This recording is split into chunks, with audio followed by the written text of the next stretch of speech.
Friends, good morning. स्वागत है आप सभी का हमारे YouTube channel PSC by Keshav sir में। आज हम लोग फिजिक्स लेसन 3 के पार्ट नंबर 3 के बारे में चर्चा करेंगे, जिसमें हम दृष्टि दोष के बारे में क्या करेंगे, पढ़ाई करेंगे। ठीक ना। पहला क्वेश्चन आपका कि निकट दृष्टि दोष के कारण और उपचार बताइए। ठीक ना, कि निकट दृष्टि दोष जब होता है तो वो क्यों होता है। अच्छा, निकट दृष्टि दोष में क्या होता है, तो निकट दृष्टि दोष में निकट की वस्तु जो होती है वो साफ साफ दिखाई देती है, परंतु दूर की जो वस्तु होती है वो क्या होती है, साफ साफ दिखाई नहीं देती है। तो इस नेत्र में उत्पन्न इस प्रकार के दोष को हम क्या कहते हैं, निकट दृष्टि दोष कहते हैं। तो आखिर ये होता क्यों है, तो देखिए इसके होने के कौन कौन से कारण हैं।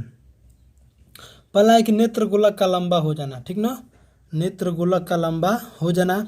नेत्र गोलक हमारा लंबा हो जाता है आँख का, जिसके कारण जो प्रतिबिंब होता है वो रेटिना पर न बन करके और रेटिना से पहले ही बनता है। ठीक ना। दूसरा आपका कि नेत्र लेंस का आवश्यकता से अधिक मोटा हो जाना, जिसके उसकी फोकस दूरी का कम हो जाना। यानी कि लेंस जो होता है, नेत्र लेंस जो होता है, उसकी आवश्यकता से अधिक क्या होता है, वो मोटा हो जाता है, जिसके कारण क्या होता है, तो उसकी फोकस दूरी घट जाती है। ठीक ना।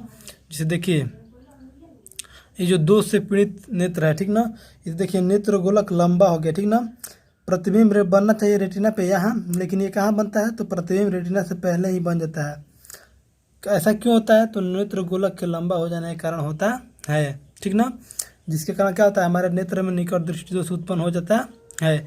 देखिए एक स्वस्थ नेत्र के बारे में हम यहाँ पे चर्चा करें। देखिए एक स्वस्थ नेत्र में क्या होता है, तो जो स्वस्थ नेत्र है उसमें जो प्रतिबिंब है आपका वो एकदम रेटिना पर बनता है। ठीक ना, ये हमारा क्या होता है, रेटिना पर बनता है।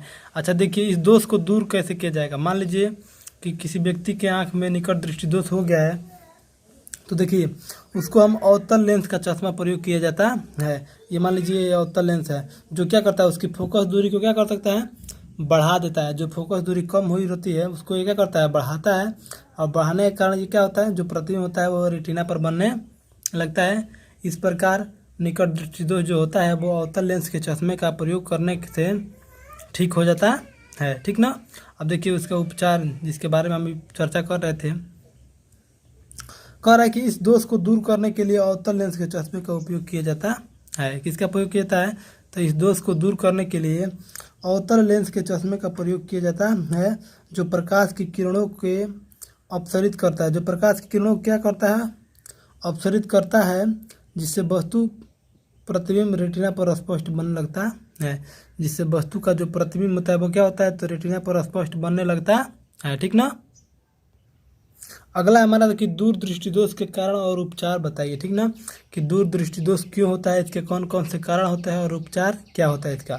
तो देखिए कह रहा है कि नेत्र गोलक का छोटा हो जाना। निकट दृष्टि दोष में हमारा नेत्र गोलक लंबा हो जाता है, जिसके वजह से जो प्रतिबिंब होता है वो रेटिना से पहले ही बन जाता है।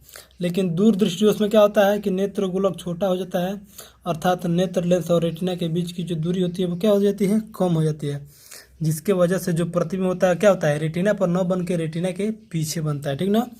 नेत्र लेंस का आवश्यकता से अधिक पतला हो जाना, जिससे उसकी फोकस दूरी क्या होती है, बढ़ जाती है। ठीक ना, जिसके कारण क्या होता है, जिसके कारण हमारे नेत्र में दूर दृष्टि दोष होता है। देखिए क्या होता है इसमें, कह रहा है कि नेत्र गोलक का छोटा हो जाना। ठीक ना, नेत्र गोलक का छोटा हो जाना, इसमें आपको अभी बताए थे। देखिए इसमें क्या है, मान लीजिए ये प्रकाश की कोई किरण है। ठीक ना, तो हमारा ये क्या है, हमारा ये रेटिना है। ठीक ना, ये हमारा रेटिना है। हमारा जो प्रतिबिंब है वो यहाँ बनना चाहिए, लेकिन वो क्या होता है, इसके पीछे बनता है। ठीक ना, जिसके कारण क्या होता है, वो वस्तु हमें स्पष्ट दिखाई नहीं देती है। ठीक ना, तो नेत्र में उत्पन्न इस प्रकार के दोष को हम क्या कहते हैं, तो दूर दृष्टि दोष कहते हैं। उसके बाद देखिए स्वस्थ नेत्र में क्या होता है। स्वस्थ नेत्र में जो प्रकाश की किरणें होती है वो उसका जो प्रतिबिंब होता है वो कहाँ बनता है, तो वो रेटिना पे बनता है। ठीक ना, स्वस्थ नेत्र में।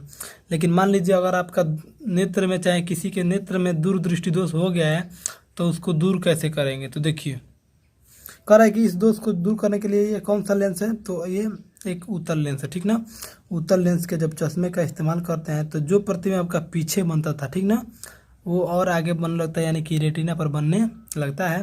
जो कि देखिए अभी हम चित्र में आपको दिखा रहे थे, ये जो चित्र है इसमें प्रतिबिंब कहाँ बन रहा है, हमारा प्रतिबिंब रेटिना के पीछे बन रहा है।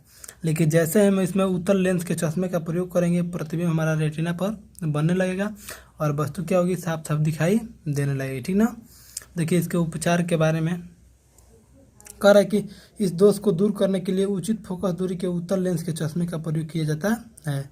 किस किस दोष को? तो जो दूरदृष्टि दोष होता है, इस दोष को दूर करने के लिए उत्तल लेंस के चश्मे का प्रयोग किया जाता है, जिससे वस्तु स्पष्ट दिखाई देती है। ठीक ना।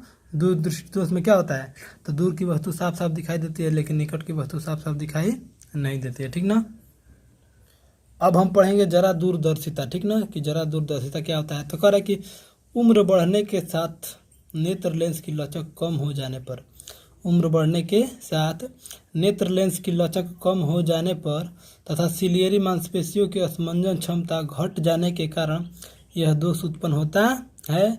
इस दोष में क्या होता है? तो इस दोष में निकट बिंदु के साथ साथ दूर बिंदु भी प्रभावित होता है। जो जरा दूरदर्शिता होता है, इसमें निकट बिंदु के साथ साथ जो मानव नेत्र का होता है वो दूर बिंदु भी प्रभावित होता है।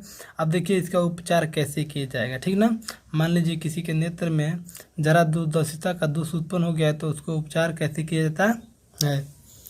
तो देखिए जरा दूरदर्शिता में क्या होता है? तो इसमें निकट दृष्टि दोष और दूर दृष्टि दोष, इन दोनों दोषों का प्रभाव क्या होता है? आ जाता है। तो देखिए कह रहा है कि इस दोष को दूर करने के लिए बाईफोकल लेंस के चश्मे का उपयोग किया जाता है।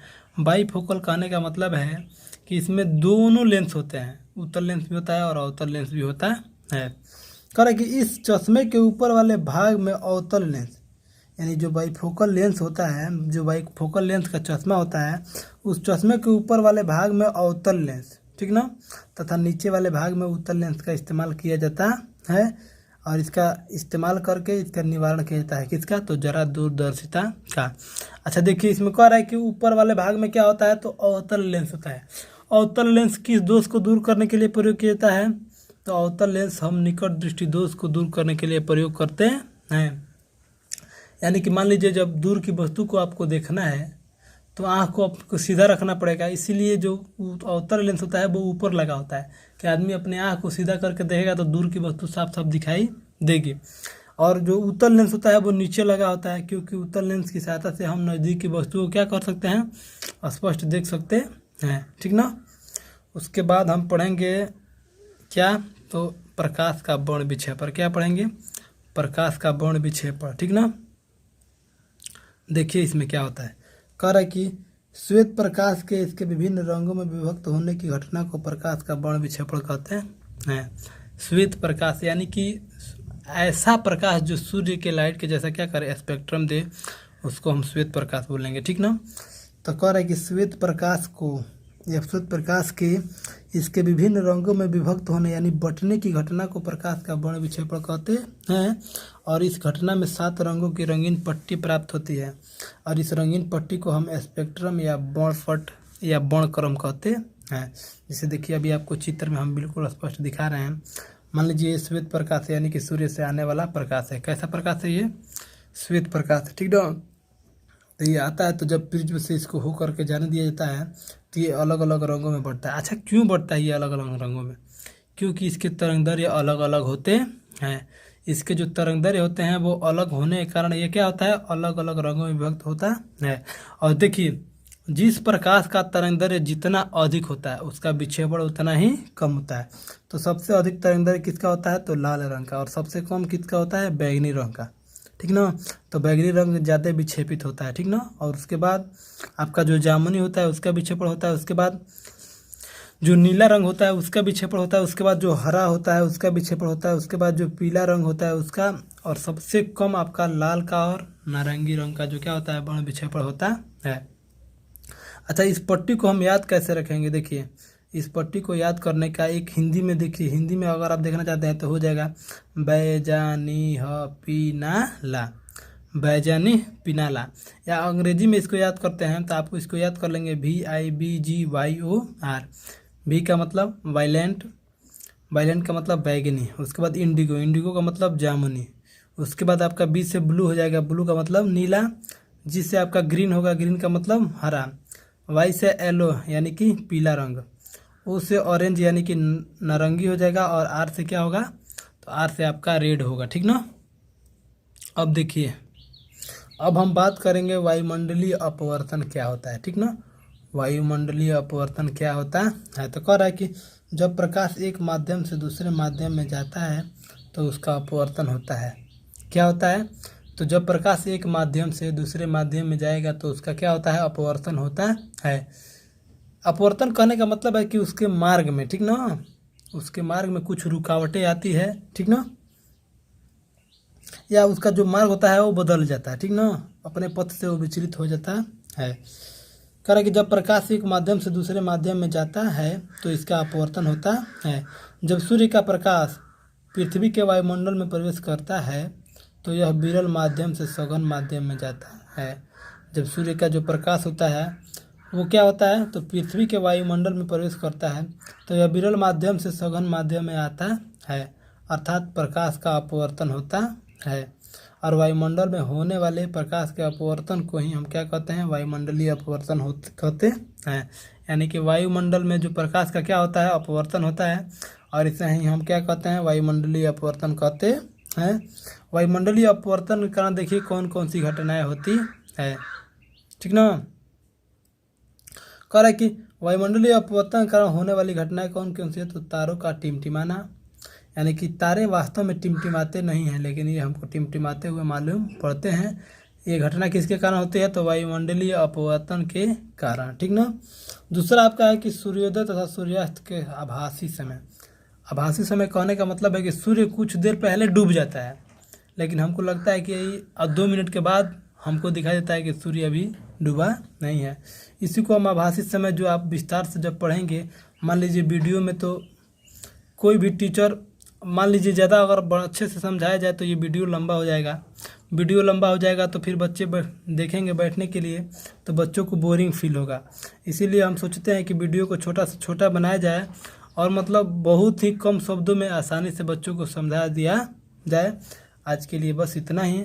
अगर आपको ये वीडियो अच्छा लगता है तो वीडियो को लाइक कीजिए, शेयर कीजिए तथा चैनल को सब्सक्राइब करना बिल्कुल भी ना भूलें।